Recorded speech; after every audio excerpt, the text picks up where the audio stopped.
Messieurs, mesdames, mesdemoiselles, laissez-moi vous saluer encore une fois. Vous êtes en train de suivre Aimé Stéphane Mukendi au studio ETL à partir d'Atlanta, États-Unis. Alors aujourd'hui, nous avons un invité spécial, si pas particulier. Il s'agit bien de Monsieur Yatta Frank. Bienvenue sur le plateau du studio ETL. Merci Aimé. Qu'est-ce que vous avez apporté avec vous aujourd'hui dans vos fardes et que vous voulez partager avec les restes des auditeurs et les autres de mélomanes qui nous suivent en ce moment? Merci beaucoup pour la parole. Je voudrais d'abord, bien que c'est en mars, souhaiter une meilleure année à tous ceux qui nous suivent. Nous n'avons pas eu la chance de le faire avant. Et dans la meilleure année vient justement la nouvelle que je viens d'annoncer ici, c'est que en juillet 2022, nous aurons la deuxième conférence du Congo Global Connection ici à Atlanta, aux États-Unis. Absolument. Alors, nous sommes au courant de la première édition qui a eu lieu en 2021. Et selon les rumeurs qui coulent les rues à travers Kinshasa et à travers les États-Unis, et pourquoi pas dans les quatre coins du monde, tout le monde parle de Congo Global Connection. Dites-nous un peu plus ou moins ce que c'est Congo Global Connection.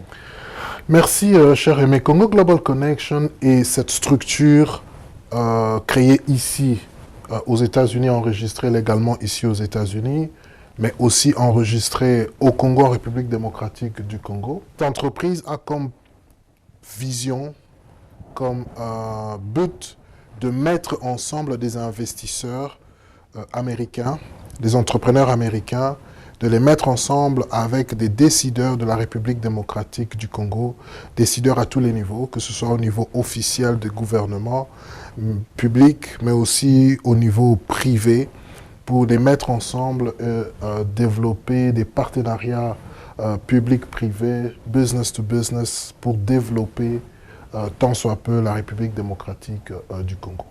Bien dit. Dites-nous un peu plus ou moins, qu'est-ce que Congo Global Connection a des particuliers par rapport à d'autres compagnies ou quiconque qui fonctionnent plus ou moins dans le même secteur? Congo Global Connection a ceci de particulier. Vous savez, la République démocratique du Congo, tout le monde le sait, est située dans un échiquier mondial économique dans une mauvaise position. C'est-à-dire que des gros investisseurs dans le monde entier, provenant des institutions financières, etc., ont du mal à investir au pays. Et tout le monde le sait parce que le pays est listé parmi les pays qui ont des problèmes de corruption à plusieurs niveaux, qui ont des problèmes de garantie d'affaires ne sont pas assurés, etc. Et donc, les gros investisseurs ont du mal à investir. Ça, c'est numéro un. Numéro deux, des investisseurs qui, malgré le fait que le Congo est pas bien coté internationalement en termes de recevoir des investissements, ces investisseurs qui traversent cette barrière, qui arrivent quand même au pays, ont du mal à rencontrer des décideurs congolais. Pour certaines raisons. C'est difficile de rencontrer un ministre. C'est difficile de rencontrer un responsable. Ça, c'est la deuxième difficulté, et il y en a beaucoup. Et donc, la particularité du Congo Global Connection, c'est de réduire ces difficultés, au moins les deux que je viens de dire là. Très bien. Et pourquoi la République démocratique du Congo, si on regarde très bien la carte de l'Afrique, elle est gigantesque. Yeah. Plusieurs pays, plusieurs problèmes, plusieurs cas. Et pourquoi particulièrement la République démocratique du Congo? Vous savez, la République démocratique du Congo est un grand pays. Ou pour ne pas le citer, Fayon a dit que l'Afrique, le Congo ressemble à une gâchette. Et l'Afrique est l'arme. Et le revolver et la gâchette, c'est la République démocratique du Congo. Et cette image est vraie.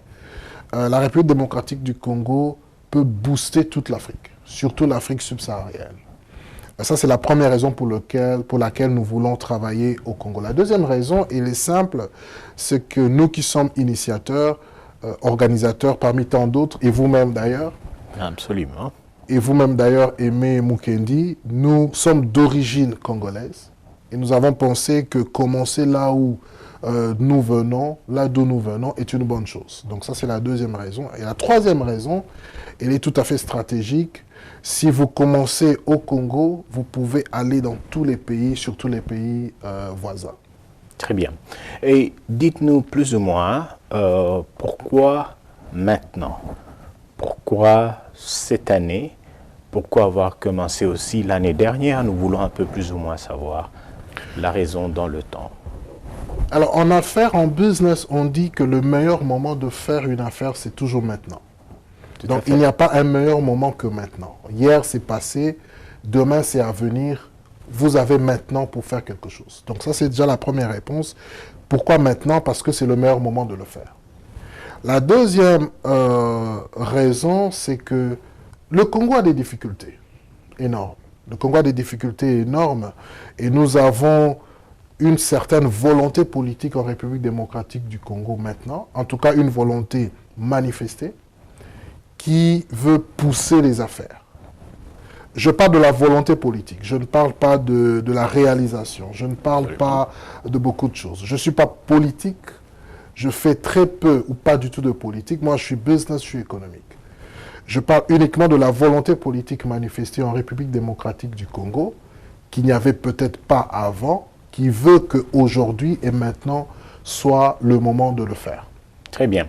Alors, dites-nous un peu, nous allons légèrement faire une marche arrière pour plus ou moins parler de la conférence, la première édition de la conférence Congo Global Connection, particulièrement sur la thématique choisie pour la première édition. Et de là, si vous voulez être gentil, partagez avec nous la thématique du mois de juillet et les dates.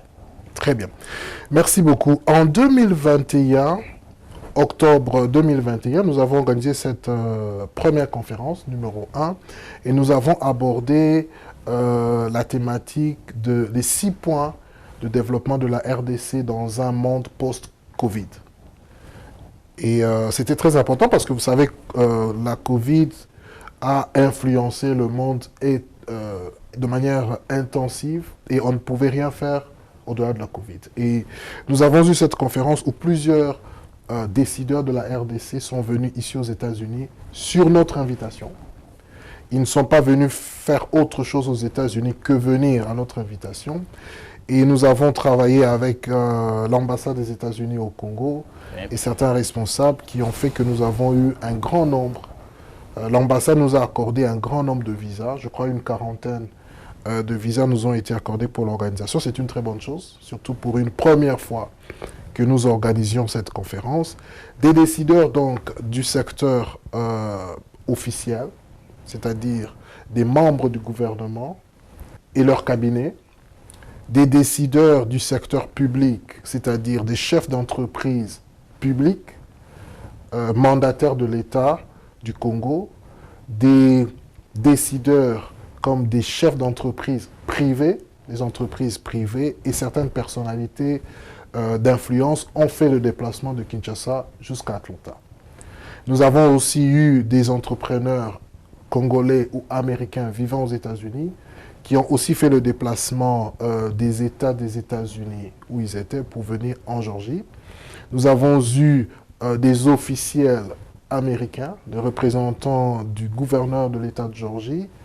Le gouverneur s'est fait représenter. Le représentant de la dame qui était maire d'Atlanta était là. Il y a eu 2 maires de 2 villes d'Atlanta qui étaient là et beaucoup d'autres personnes. Des représentants des sénateurs de la Géorgie et beaucoup d'autres personnes officielles et des privés, des Congolais ou Américains qui ont assisté à la conférence. C'était une réussite et beaucoup de gens sont venus échanger sur ces thématiques-là au point que des lettres d'intention ont été écrites et signées et nous avons même eu la chance, en tant qu'organisateurs, 2 d'entre nous étions descendus tout de suite à Kinshasa et nous avions passé plus de 30 jours L'autre organisateur est même resté près de 3 mois pour faire le suivi de la conférence ici. Et ce suivi, j'ai la chance et l'avantage de vous dire que ça a apporté de très bonnes choses. Donc il y a eu des collaborations écrites, signées au Congo avec le gouvernement central, notamment 2 ministères que je ne voudrais pas citer ici, avec qui le Congo Global Connection a signé des collaborations pour représenter ou être l'interface du gouvernement congolais, en tout cas de ces ministères-là, ici aux États-Unis, pour chercher des investisseurs dans leur secteur. Nous sommes allés encore un peu plus parce que nous avions ramené ici une invitation officielle du CEO de la plus grande compagnie publique de transport ici en Géorgie, essentiellement à Atlanta, Marta, pour descendre à Kinshasa. Donc vous voyez que c'était des très bonnes retombées. Et nous sommes retournés après cette conférence avec des offres d'investissement du gouvernement congolais que nous avons dans nos mallettes. Et nous sommes en train maintenant d'avoir des investisseurs américains qui s'organisent pour descendre à Kinshasa pour répondre à ces offres du gouvernement congolais. Et il y en a beaucoup comme ça. Donc ça, c'était par rapport à la première conférence. Nous estimons que c'était une réussite, la conférence elle-même, mais aussi la pré-conférence avec ce que nous avons fait et ce que nous faisons jusqu'à maintenant. Maintenant, bien sûr, toute œuvre humaine a besoin d'une perfection. La conférence elle-même avait des faiblesses, surtout que c'était la première.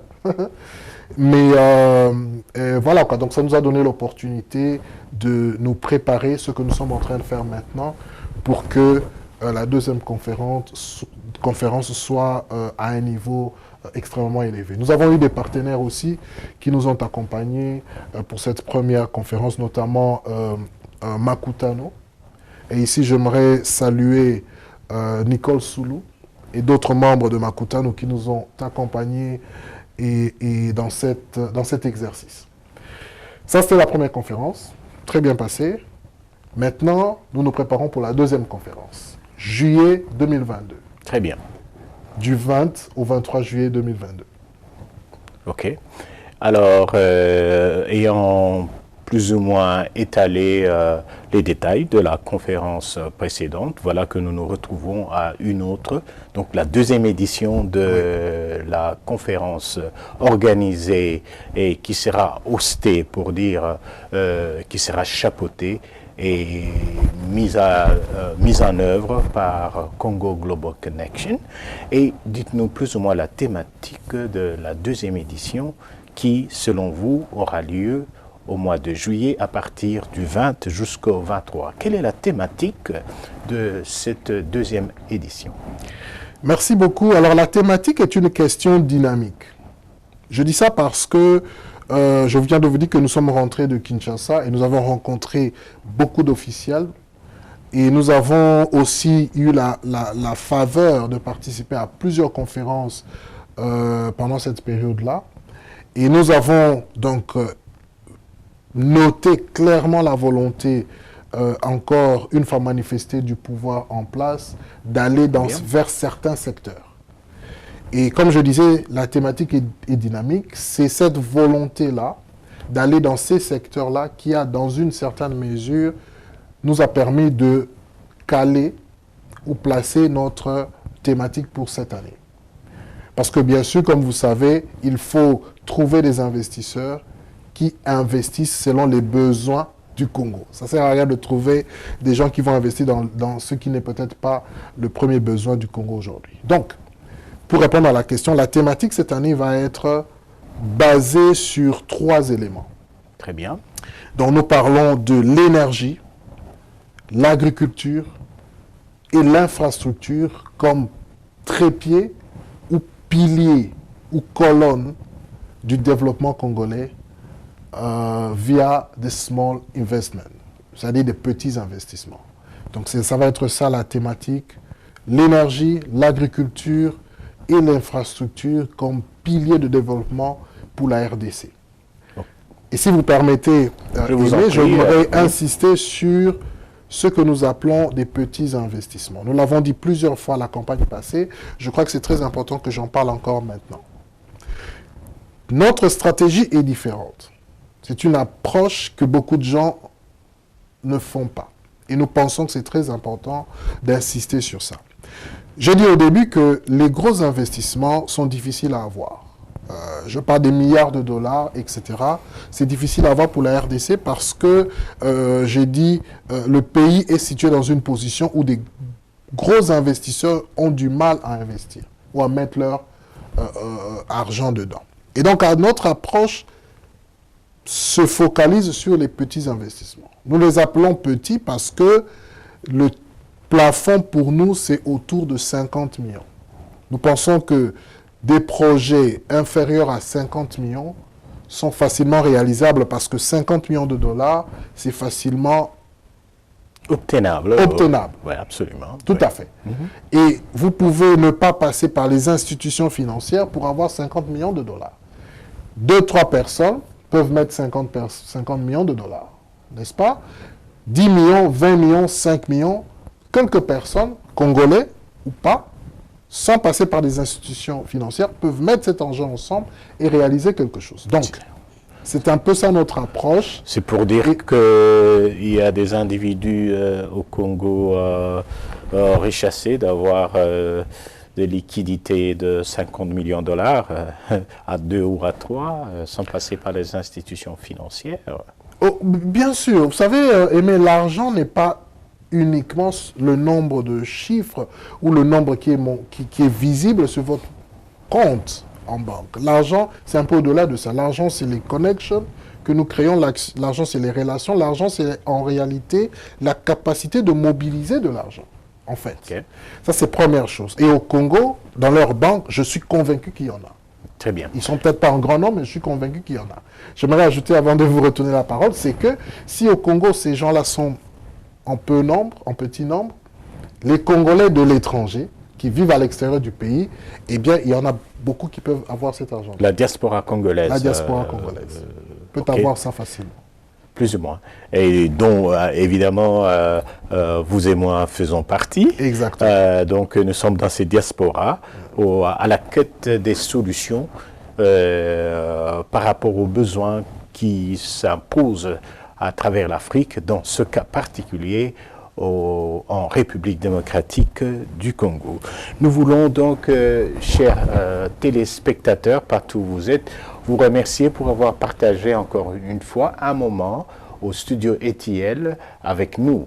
Ainsi donc, par rapport à ce qui vient d'être dit sur ce plateau ce soir, nous voulons quelque part ramasser ça et là les éléments essentiels de l'histoire du monde, pourquoi pas l'histoire de l'interaction, du développement entre l'Afrique et l'Occident. Il est arrivé quelquefois que les Occidentaux se sont retrouvés chez eux et devaient aller chercher plus loin. Ils sont venus en Afrique. Les Arabes les ont précédés et vous connaissez la suite. Aujourd'hui, le Congo a toujours des besoins et des solutions se trouvent éparpillées à travers l'Occident. Et voilà donc une opportunité qui se présente à travers Congo Global Connection où nous voulons démontrer qu'il est parfois possible et pourquoi pas nécessaire cette fois-ci que nous, en tant que Congolais, en tant qu'Africains, nous puissions jeter un pont économique entre le Congo et les États-Unis. Ainsi donc, ce pont économique de part et d'autre va lier les besoins et les solutions qui peuvent se trouver entre nous les humains, entre les entrepreneurs, entre les autorités politiques des États-Unis, les autorités politiques de la République démocratique et aussi les investisseurs.